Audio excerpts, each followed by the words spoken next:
The metal chair scraped against the floor as Commander Zefkar shifted his weight. His 6 legs clicked nervously on the cold surface beneath him. The room was too bright for his compound eyes, and the air tasted wrong.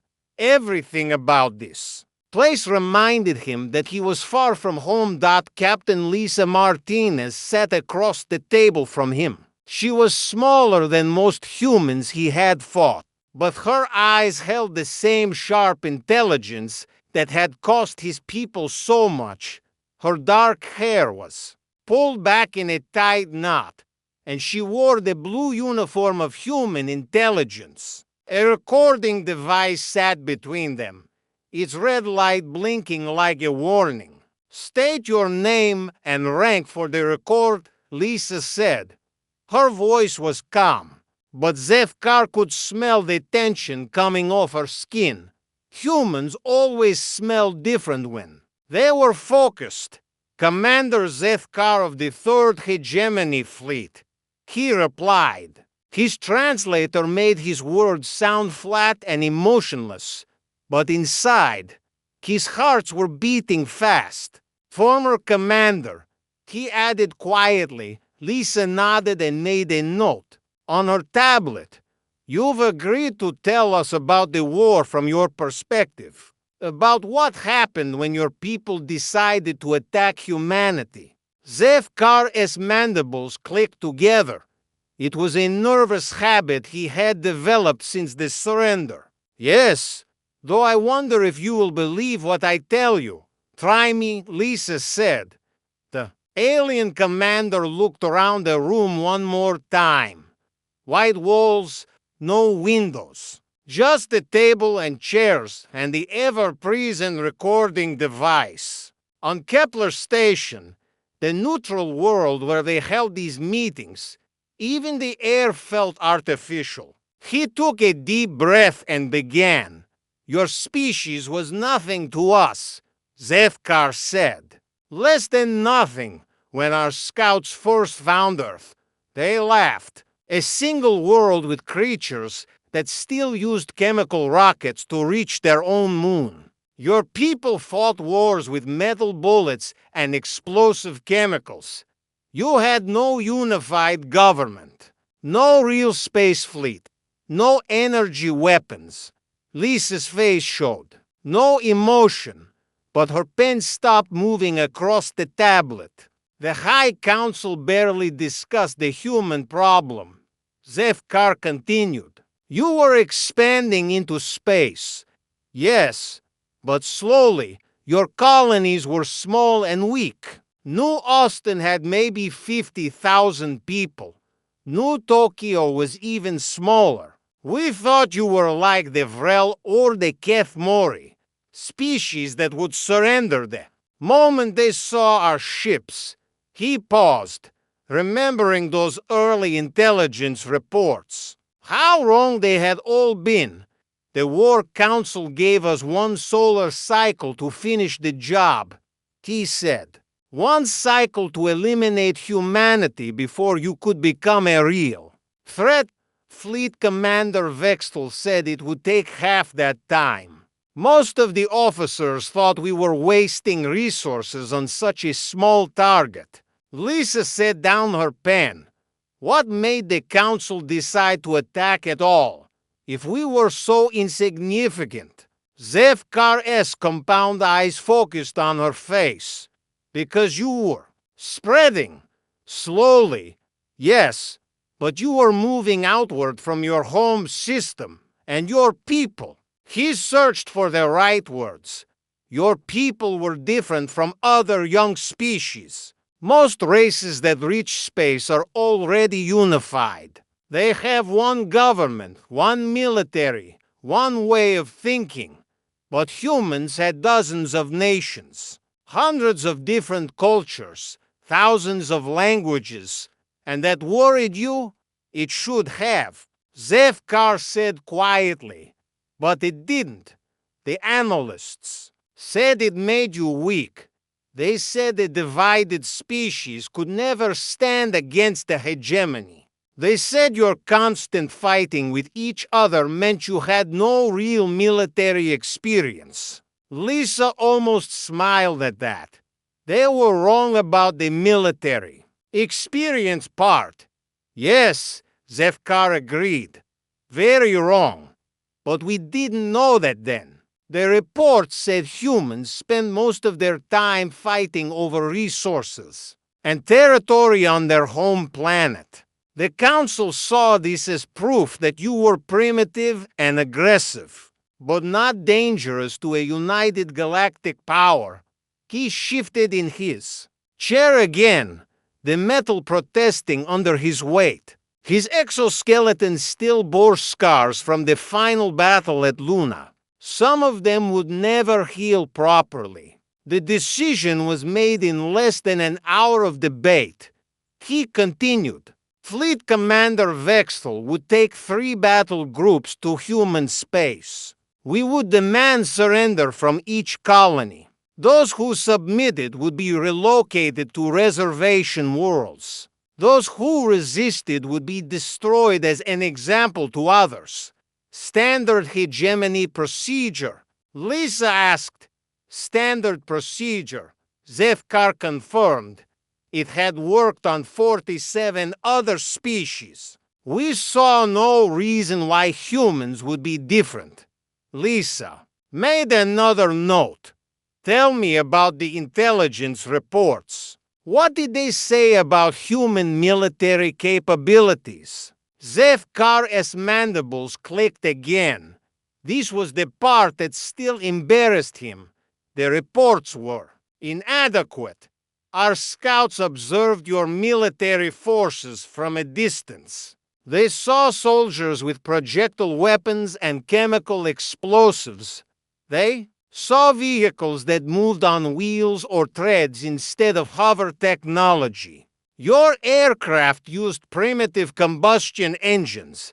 Primitive by your standards. Primitive by any civilized standard. Zefkar said, or so we thought. The scouts reported that human soldiers seemed well trained, but limited by their equipment. They noted that different human nations had different military styles, which the analysts said would make coordination impossible in a real crisis. Lisa leaned forward slightly. What else? The scouts observed several small conflicts between human nations. They saw how your people fought each other with discipline, yes, but nothing that seemed threatening to a spacefaring military.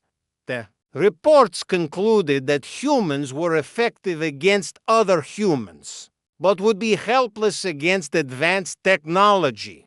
Zefkar paused to let his translator catch up. The device sometimes struggled with hegemony military terms. There was one report that should have worried us more, he admitted. A scout observed human soldiers in a place called Afghanistan.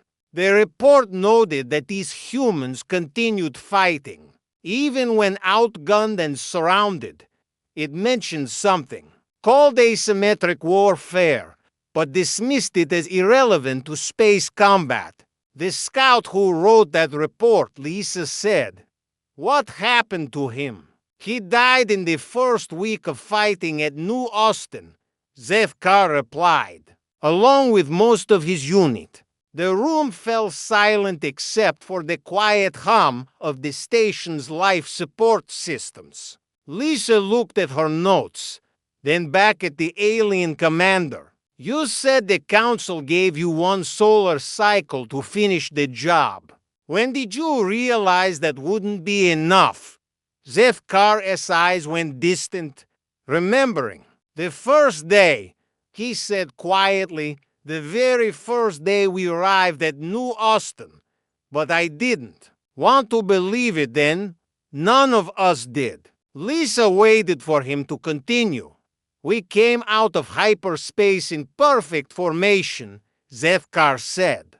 3 battle groups, 60 ships total. The human colony had no orbital defenses, No military vessels in space. Their communication arrays were primitive. We sent a standard surrender demand and waited for their response. What did they say? Zefkar's translation device made a sound. That might have been bitter laughter. They told us to come and take it. Those exact words. Come and take it. At the time, we thought it was just bravado from a doomed species. But it wasn't. No, Zefkar said, his voice dropping to almost a whisper. It wasn't bravado at all. It was a promise. Lisa Martinez looked at the alien commander across the table. His scarred exoskeleton and nervous movements told their own story, but she needed to hear the rest. The recording device continued to blink its red warning light, capturing every word of a testimony that would change how the galaxy saw humanity forever.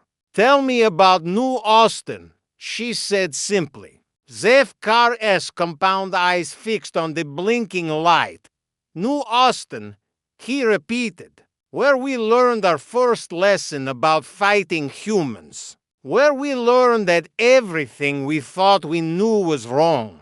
Commander Zefkar's claws scraped against the metal table as he remembered that first terrible day. The bright lights of the interrogation room seemed to fade as his mind went back to the New Austin system, where everything had gone so wrong. So quickly, the planet looked peaceful from orbit. He began, green and blue, with white clouds drifting across the surface. Our scanner showed a single settlement on the northern continent. 50,000 humans, maybe less. They had built their colony around a river valley, with farms spreading out in all directions. Captain Lisa Martinez watched him carefully. The alien's nervous movements had stopped, replaced by a stillness that somehow seemed worse. Fleet Commander. Vexel was pleased. Zefkar continued, an easy target to start with. One demonstration of our power, and the other human colonies would surrender without a fight. He ordered the first battle group to take position over the colony. While the rest of us waited at the edge of the system, Lisa made a note on her tablet. Standard intimidation tactics. Standard tactics. Zefkar confirmed. 12 ships in low orbit. Weapons powered but not targeted. The humans would see our hulls blocking out their sun and know they had no chance. Then we would land a small, forced to accept their surrender. The alien commander's mandibles clicked once. A sound Lisa had learned meant he was thinking about something unpleasant. The human response came faster than expected. He said, their leader identified himself as Colonel Jake Peterson, former Earth military. He spoke for the colony government. His message was short. What did he say? He said the colony would not surrender. He said if we wanted New Austin, we would have to take it from their dead hands. Then he cut the communication. Lisa nodded. That sounded like something a Marine colonel would say. Commander Vexel was annoyed, but not worried. Zefkar continued. He had dealt with defiant species before.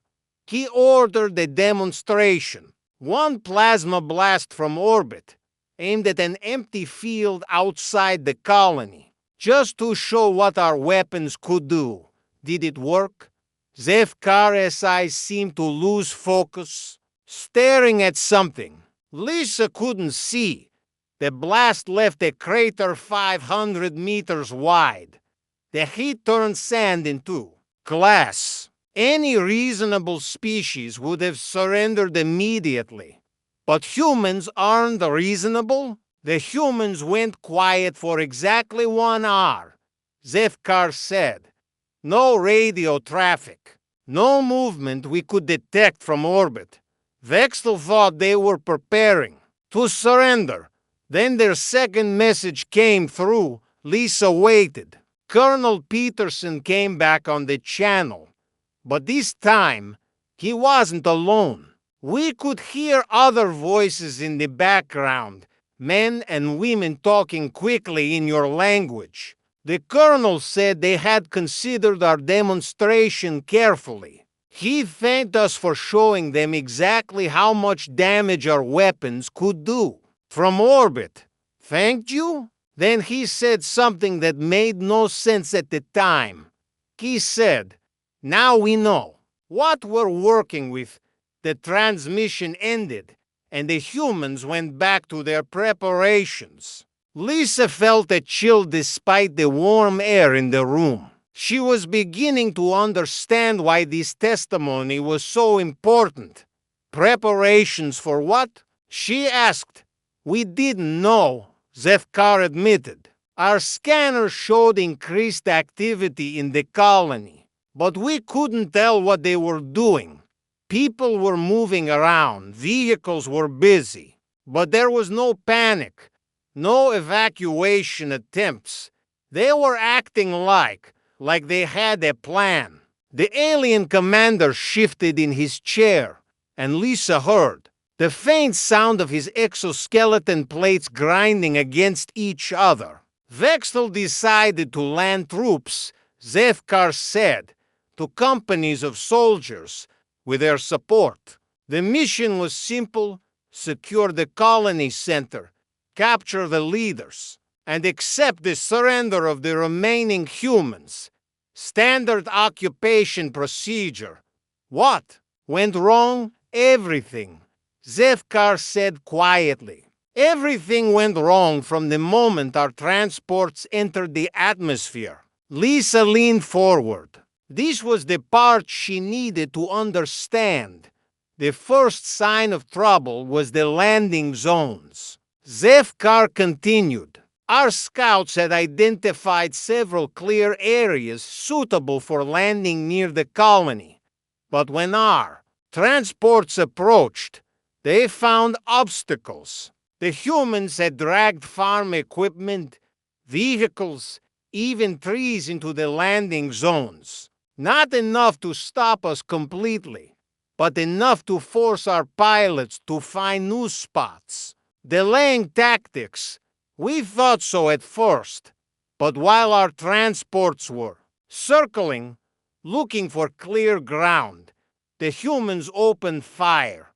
Zefkar paused, his compound eyes focusing on Lisa's face.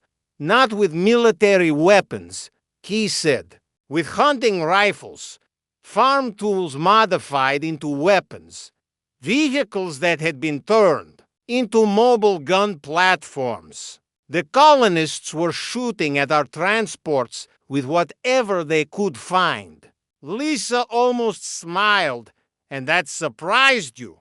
What surprised us was how effective it was. Zefkar replied, our transports had shields, armor, advanced defensive systems, but the humans weren't trying to destroy them. They were targeting specific systems, sensors, communication arrays, engine intakes. They knew exactly where to aim. Someone had been studying your technology. Someone had been studying our technology very carefully. Zefkar agreed.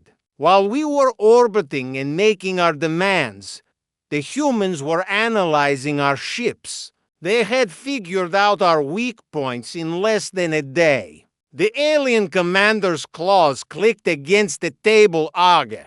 The transports managed to land, but half of them had damaged systems. Our soldiers deployed into what should have been a simple occupation. Instead, they walked into a carefully prepared battlefield. Lisa made another note. Tell me about the ground fighting.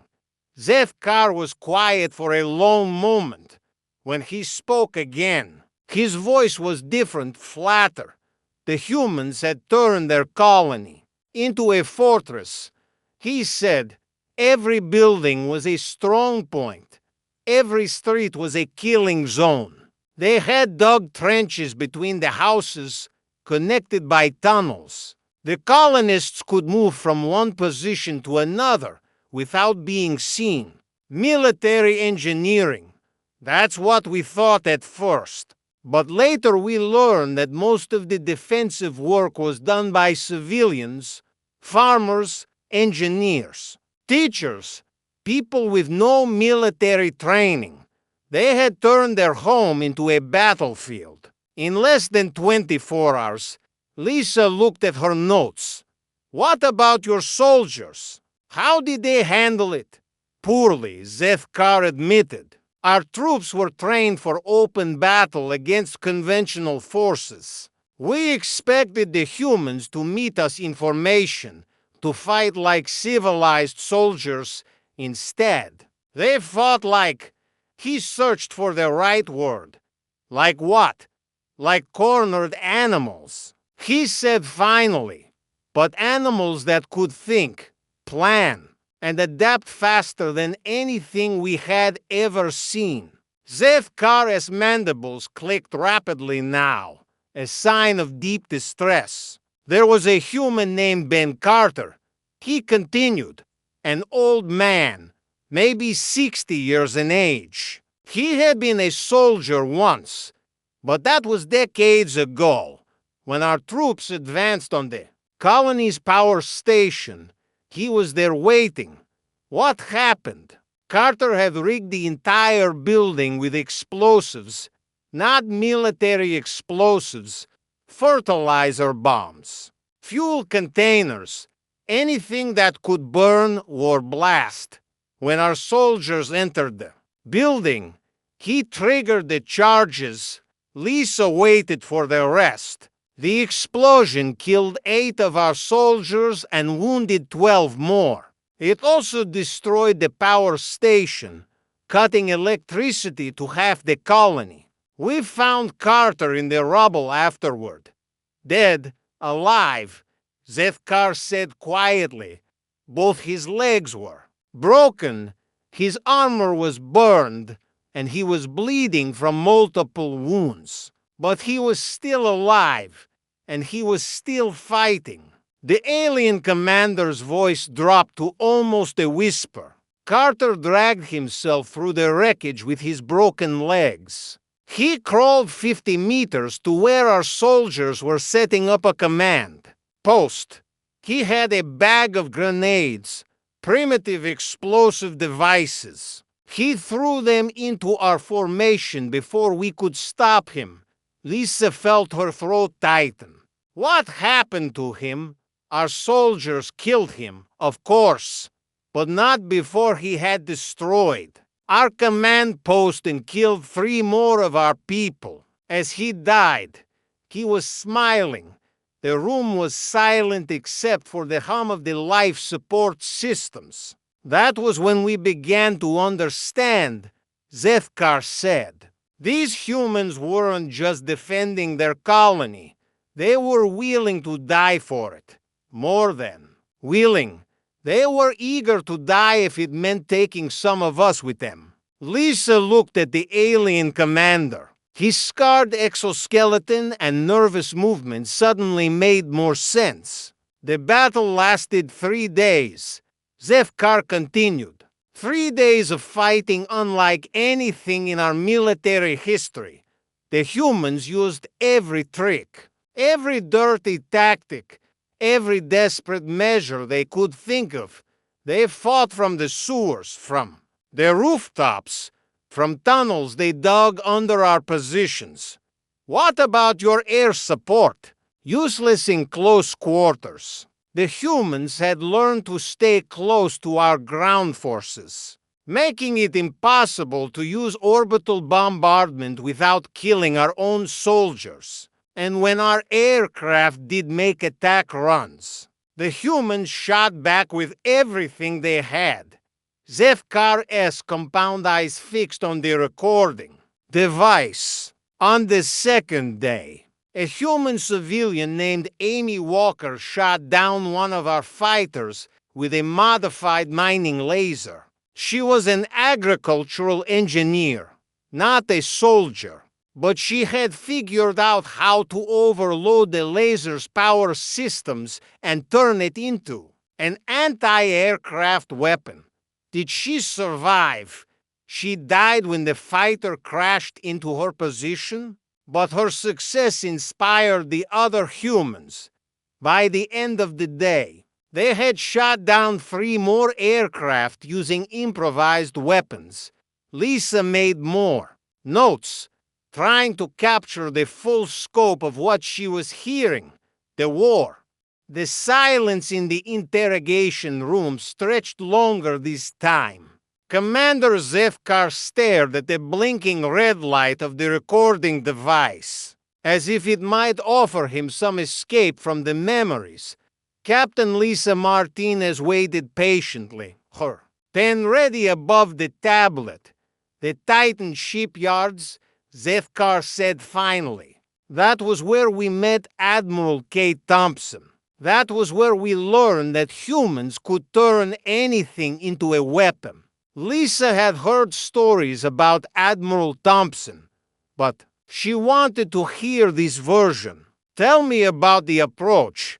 After New Austin, Fleet Commander Vextel was angry. He had lost face before the High Council. The humans had made him look weak, and that was unforgivable. Zefkar's mandibles clicked nervously. He demanded reinforcements from the Second Fleet and planned a massive assault on your industrial center at Titan. How many ships? 120 vessels, Zefkar replied. The largest hegemony battle force assembled in 50 years?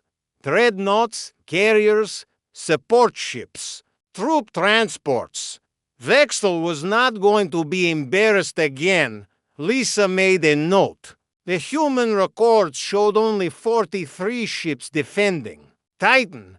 The odds had been more than 2 to 1 against the humans. The Titan facility was impressive, even by our standards, Zefkar continued. Massive orbital platforms, asteroid mining operations, shipbuilding yards that stretched for hundreds of kilometers. But it was clearly a civilian installation. The defensive fleet was small, mostly outdated vessels with limited weapons. What was Admiral Thompson's response when you arrived? Zefkar's compound eyes focused on Lisa's face. She welcomed us. Welcomed you?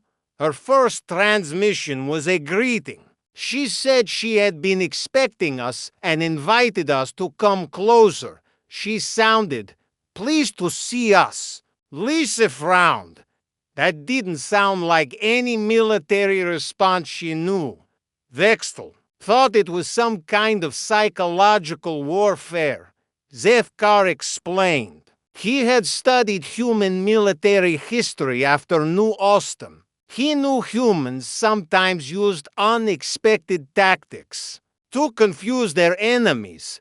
So he ignored the greeting and began his attack. Standard fleet engagement. Standard engagement. Zefkar confirmed. Battle line formation. Coordinated fire on the largest platforms first. We expected the human fleet to either retreat or make a desperate charge at our ships. Instead, they scattered. Lisa waited for more. The human ships broke formation and fled in all directions. Some headed for the outer system. Others dove toward Saturn's atmosphere. A few actually seemed to be running directly toward our fleet. It looked like complete panic, but it wasn't. No, Zefkar said quietly. It was the beginning of the most terrifying battle I have ever experienced. The alien commander shifted in his chair, and Lisa heard the familiar scraping of his exoskeleton plates. Our first target was the main shipbuilding platform, a massive structure, maybe 50 kilometers long, with dozens of human ships under construction. It had minimal defensive weapons and no military escort, an easy target. What happened when you attacked it? Nothing, Zefkar said. Our plasma beams hit the platform exactly as planned. The outer hull was breached in hundreds of places. Fire started throughout the structure, and several sections lost atmosphere. But the platform didn't explode. It didn't even stop working. Lisa looked up from her notes. What do you mean? The humans had reinforced the entire structure from the inside. They had built redundant systems, backup power sources, independent life support for every section. Our attack damaged the platform, but didn't destroy it. And while we were firing on the shipyard, the humans were firing back. With what? You said it had minimal weapons. Zefkar's mandibles clicked rapidly. That was the first surprise. The humans had been building weapons while we approached. The construction yards weren't just building ships. They were building massive railguns, using the same equipment they used to move asteroids. Lisa felt a chill run down her spine. They weaponized mining equipment, everything, Zefkar said. Mining lasers became anti-ship weapons.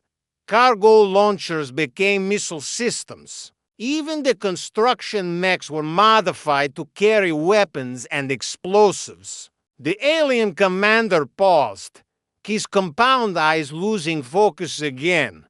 But that wasn't the worst part. He continued. The worst part was how fast they worked. Our intelligence said it should take weeks to modify civilian equipment for military use. The humans did it in hours. How? Their chief engineer was a human named Ryan Mitchell. During the battle, we monitored their communications. We could hear him coordinating the modifications, directing teams of workers, solving problems in real time. He was turning an industrial facility into a fortress while we were shooting at it. Lisa made more notes. What about the human fleet? The ships that scattered? They were setting up an ambush, Zefkar replied. While we focused on the shipyards, the human vessels were moving into position around us. But they weren't trying to surround our fleet. They were positioning themselves near asteroids, space debris, anything they could use as weapons. Weapons, how? Zefkar's voice dropped to almost a whisper. They started throwing rocks at us. Lisa blinked. Rocks, asteroids, mostly. The human ships would attach engines to large asteroids and send them flying toward our fleet at high speed. No guidance systems, no explosives. Just massive chunks of rock moving fast enough to punch through our armor. The alien commander's claws scraped against the table. Our point defense systems were designed to stop missiles and fighters, not 20,000-ton asteroids. The first impact destroyed a heavy cruiser completely. The second damaged our flagship. Within an hour, the humans had turned the entire asteroid belt into a weapon. Lisa was writing as fast as she could. This was unlike any space battle in the military textbooks. How did your fleet respond? Poorly, Zefkar admitted. Our formations were designed for fighting other fleets, not for dodging mining equipment. Commander Vextel ordered an advance toward the main platform, thinking we could end the battle quickly by destroying the human command center. Did it work? We never reached the platform, Zefkar said. As we advanced, the humans activated. More surprises. They had rigged cargo containers throughout the system with explosives. As our ships passed near them, the containers would detonate, sending clouds of metal fragments in all directions. Lisa looked up. Improvised mines, improvised everything. Zevka replied. The humans were using their own cargo and supply ships as weapons. They would load them with explosives and crash them into our vessels. They turned passenger shuttles into guided missiles. They even used their own space stations as weapons platforms. The alien commander's mandibles clicked again, but this time the sound was different. Sadder, somehow. The most terrible moment came when one of our dreadnoughts was damaged by an asteroid impact. He continued. The ship was listing, losing atmosphere, and calling for assistance. A human rescue ship approached, broadcasting medical aid signals. A rescue ship. It looked like a medical vessel. White hull, red cross markings, the universal symbols for medical assistance. Our captain allowed it to dock, thinking the humans were offering to help our wounded. Lisa felt her stomach tighten. What really happened?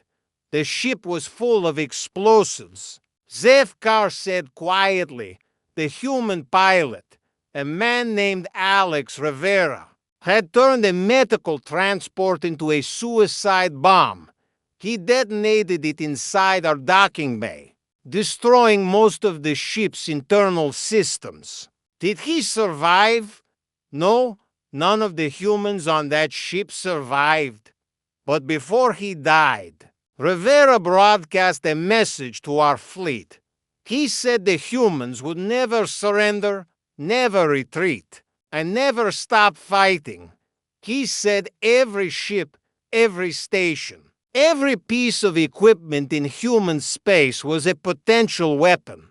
The room was silent except for the quiet hum of the life support systems.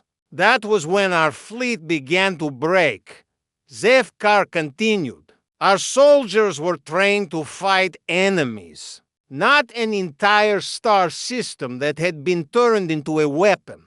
Every piece of space debris could be hiding explosives. Every civilian ship could be a suicide bomber. Every innocent-looking cargo container could be a mine. Lisa looked at her notes, trying to process everything she was hearing. What about ground forces? Did you try to take the stations by boarding? Zevkar's compound eyes fixed on her face. We tried. Once. What happened?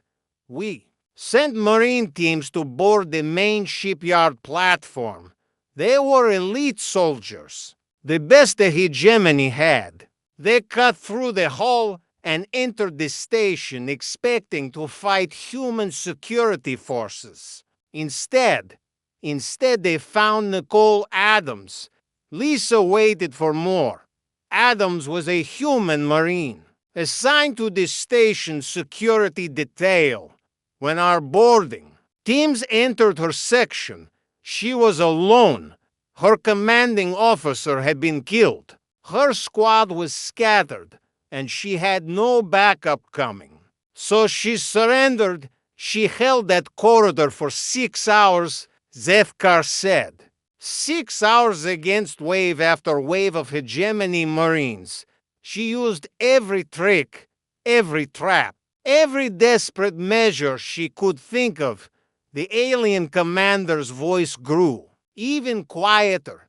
Adams had rigged the entire section with improvised weapons. Explosive charges hidden in the walls. Acidic chemicals that would spray from the ventilation systems. Even pieces of debris that would drop from the ceiling when triggered. She turned 50 meters of corridor into a death trap. How many of your soldiers did she kill? 18? Zevkar replied. 18 elite Marines taken down by one human with improvised weapons and absolute determination. Commander Zefkar sat motionless for several minutes, staring at the metal table between him and Captain Lisa Martinez. When he finally spoke, his voice carried a tremor that the translator couldn't quite hide. The Vega system was supposed to be our redemption, he said. Fleet Commander Vextel had convinced the High Council that our previous defeats were just learning experiences. He said we now understood how humans fought, and we would use that knowledge to crush them completely. Lisa Martinez looked up from her notes. How long between Titan and Vega? 3 months. Zefkar replied. 3 months of preparation, reinforcement, and planning. The largest hegemony fleet ever assembled. Over 200 ships from 4 different battle groups. We brought siege equipment, orbital bombardment platforms, specialized boarding craft, everything we thought we needed to end the human threat permanently. The alien commander's mandibles clicked nervously as he remembered. The plan was perfect. He continued. We would attack the Vega system simultaneously from 3 directions, cutting off all escape routes. The human colonies there had no major defensive installations, just a small patrol fleet and some mining stations. It should have been a simple sweep and destroy mission. What intelligence did you have about Vega? Complete intelligence, Zefkar said, or so we thought. Our scouts had been monitoring the system for weeks. They reported normal civilian traffic, routine mining operations, and a defense fleet of maybe 20 ships. The humans seemed to be conducting business as usual. Lisa made a note. No signs of military buildup? None that we could detect. The humans were very careful to maintain normal operations. Ships came and went on schedule. The mining platforms continued their work, and communication traffic seemed routine. Zefkar paused, his compound eyes losing focus again. What we didn't know was that the humans had been expecting us for months. While we were rebuilding our fleet after Titan, they were preparing the largest trap in military history. Tell me about the approach. We came out of hyperspace in 3 separate formations, just as planned. Alpha Group attacked from the system's primary jump point. Beta Group came in from the asteroid belt, and Gamma Group approached from the outer rim. Perfect coordination, textbook execution. The alien commander's claws scraped against the table. Surface. For the first hour, everything went according to plan. The human patrol fleet scattered as expected. Their civilian ships fled toward the inner system, and our advanced scouts reported no significant resistance. Vextel was pleased. He thought we had finally broken human morale. When did you realize something was wrong? When the asteroids started shooting back. Lisa looked up sharply. The asteroids? The entire asteroid belt had been weaponized. Zefkar explained. What looked like normal mining operations were actually massive weapons platforms hidden inside. Hollowed-out asteroids. The humans had spent months turning hundreds of space rocks into gun emplacements. How did you miss something that big? Because the humans are better at deception than we thought possible, Zefkar replied. The asteroids looked normal from the outside. They had the right mineral composition, the right mass readings, even normal rotation patterns.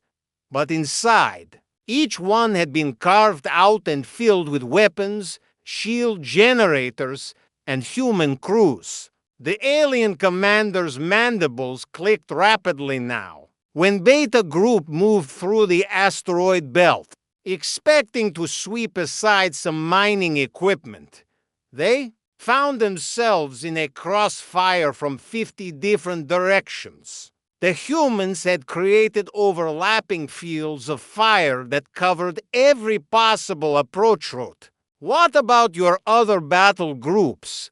They were walking into their own traps. Zefkar said quietly. Alpha Group found that the fleeing civilian ships were actually loaded with long-range missiles.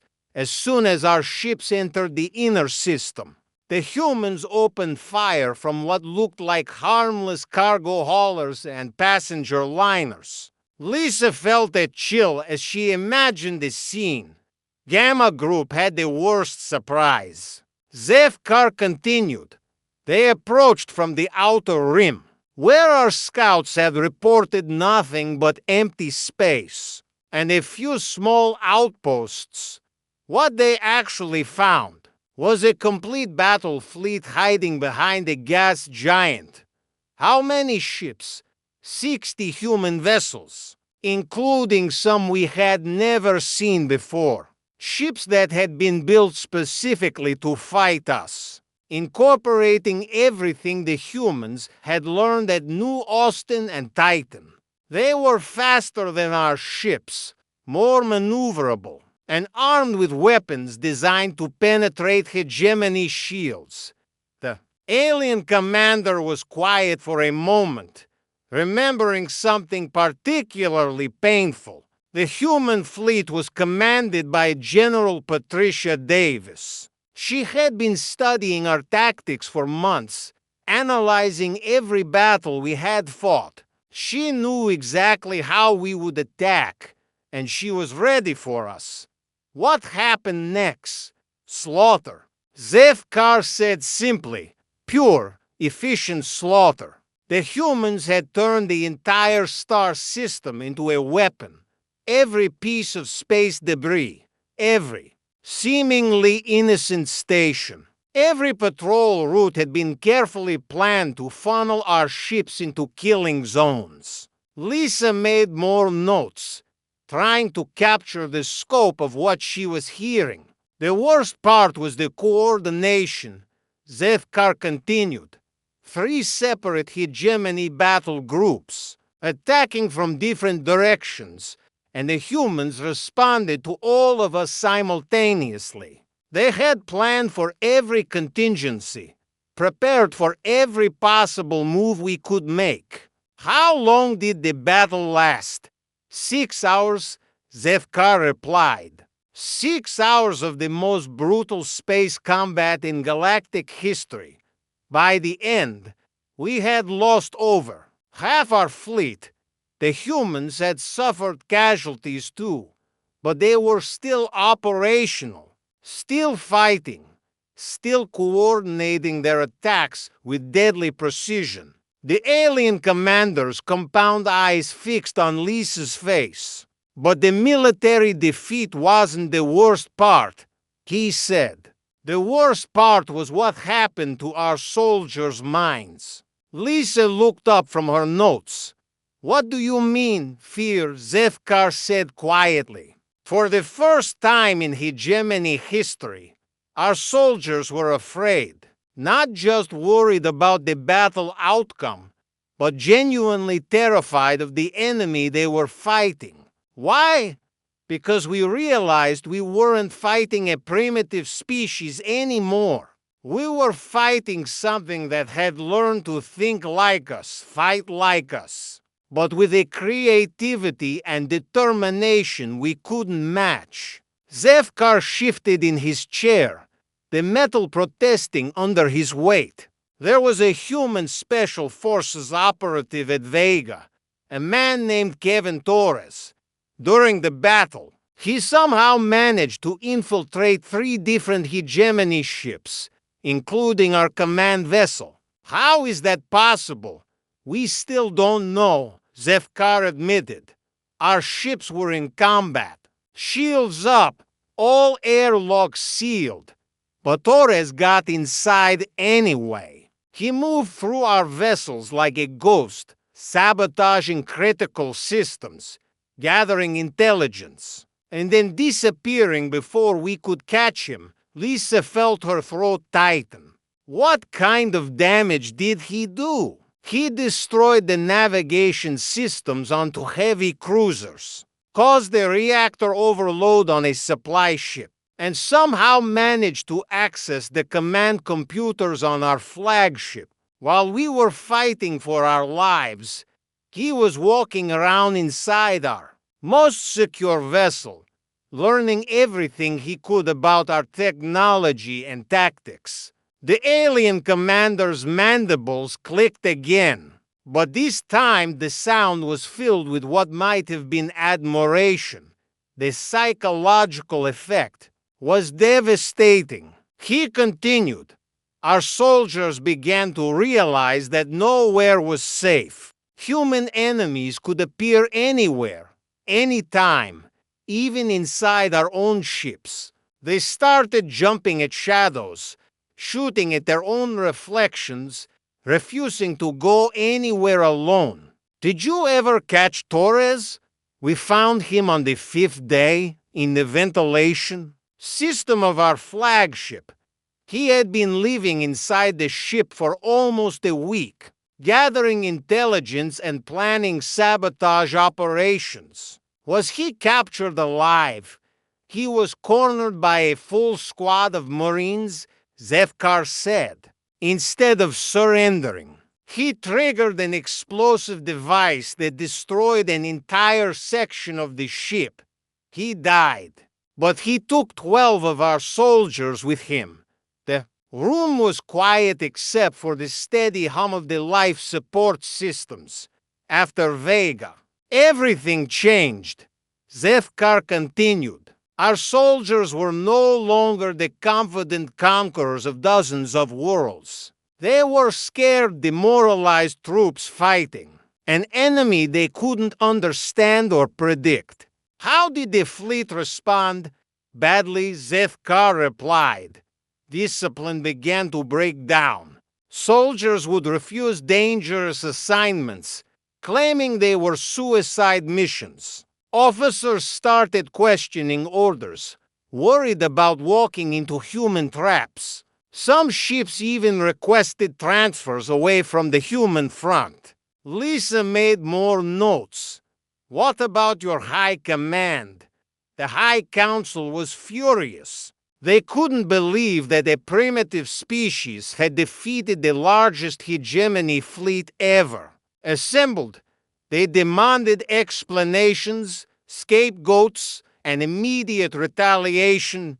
Did they get any of those things?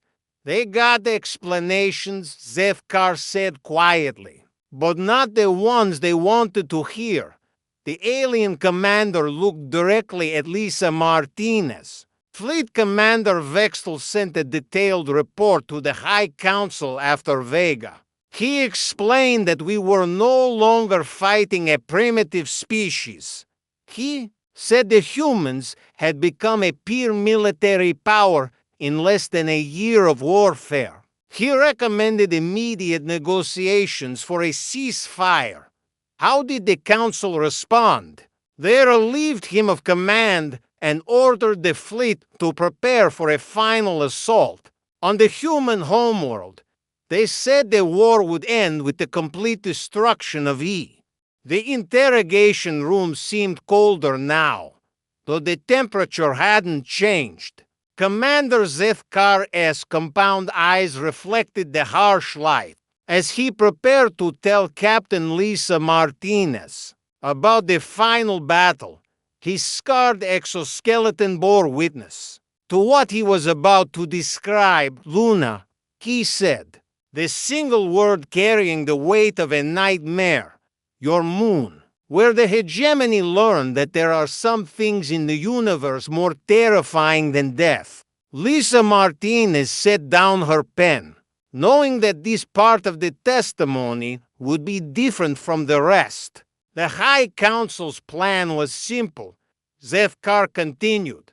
Assemble every ship, every soldier, every weapon the hegemony possessed and strike directly at Earth. They believe that threatening humanity's homeworld would break your species' will to fight. How many ships? 400 vessels, Zefkar replied. The entire hegemony navy, plus support ships, troop transports, and orbital bombardment platforms. It was the largest fleet in galactic history, commanded by High Admiral Krevtek himself. The alien commander's mandibles clicked nervously.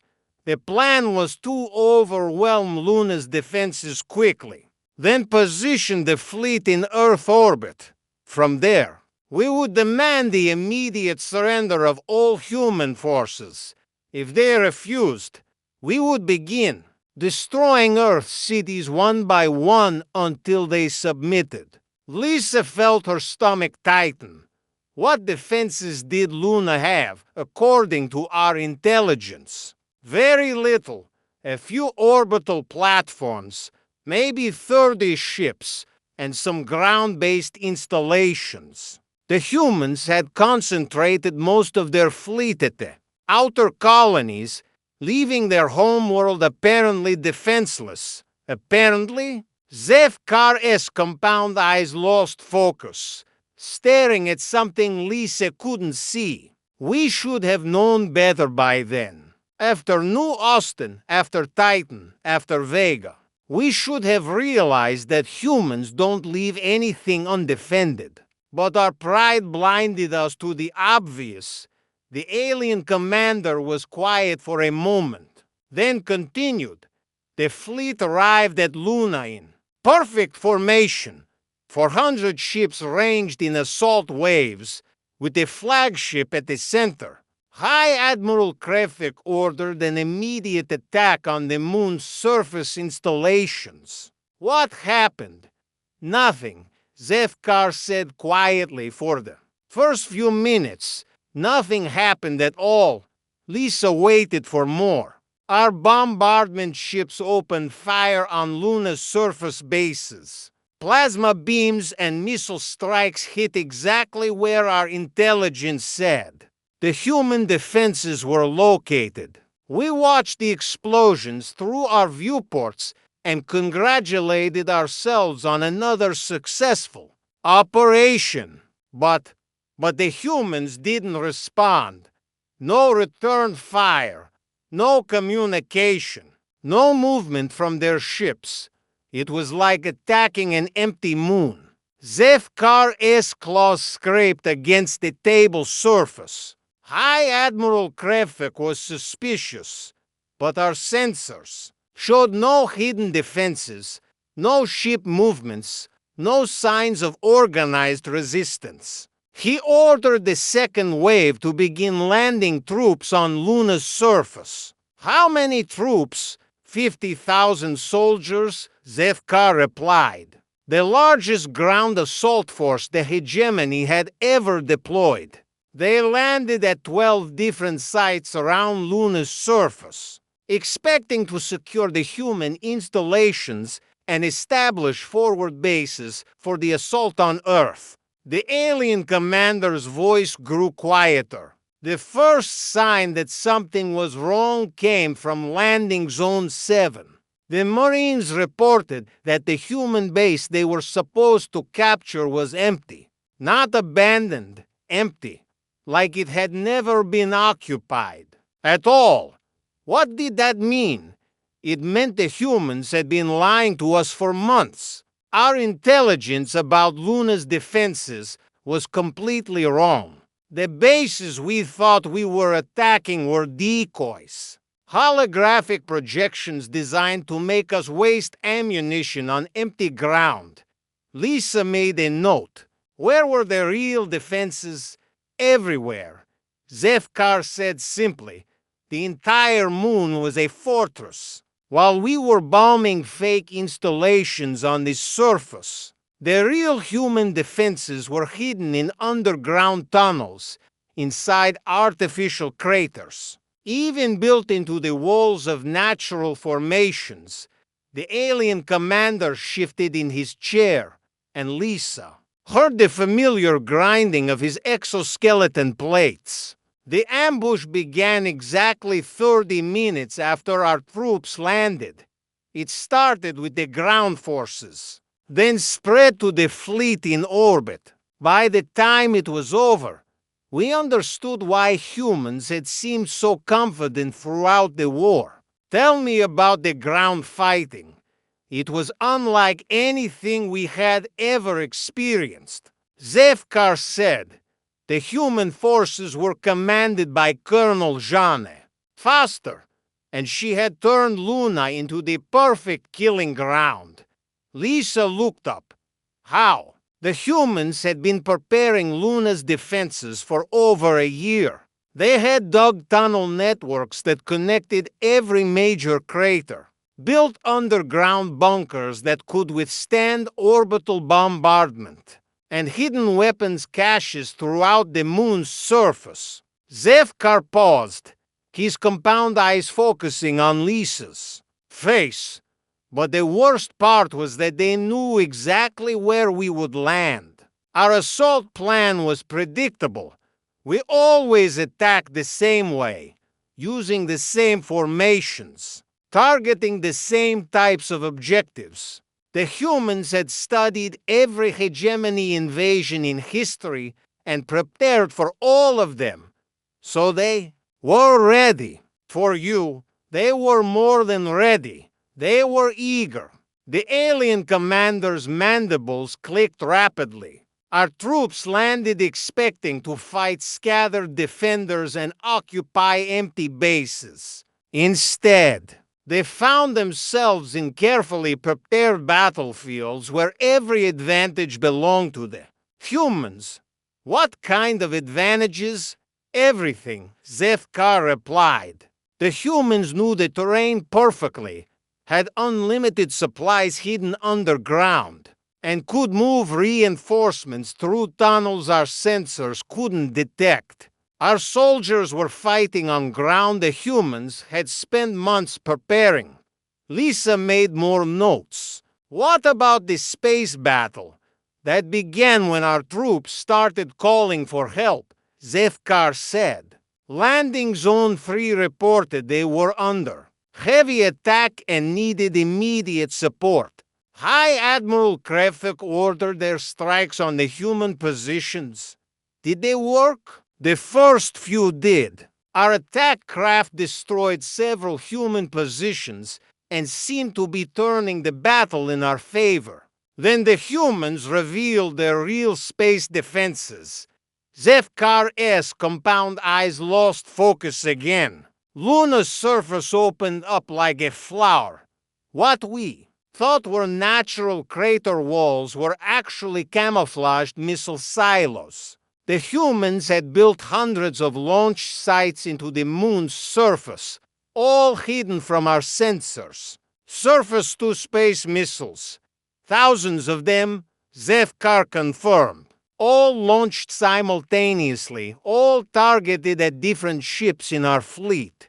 It was the most coordinated attack I have ever seen. The alien commander was quiet for a moment. But the missiles weren't the worst part. He continued. The worst part was what happened next. What? The humans started laughing. Lisa looked up sharply. Laughing? During the missile attack, our communication systems picked up human radio traffic. We could hear their soldiers and ship crews coordinating the attack, calling out targets, reporting successful hits, and they were laughing. Zefkar's voice dropped to almost a whisper. Not the cruel laughter of conquerors or the mad laughter of desperate fighters. They were laughing like people enjoying themselves, like this was exactly what they had been hoping for. Lisa felt a chill despite the warm air in the room. That was when we realized the truth. Zefkar continued. The humans hadn't been retreating. Throughout the war, They had been drawing us deeper into a trap.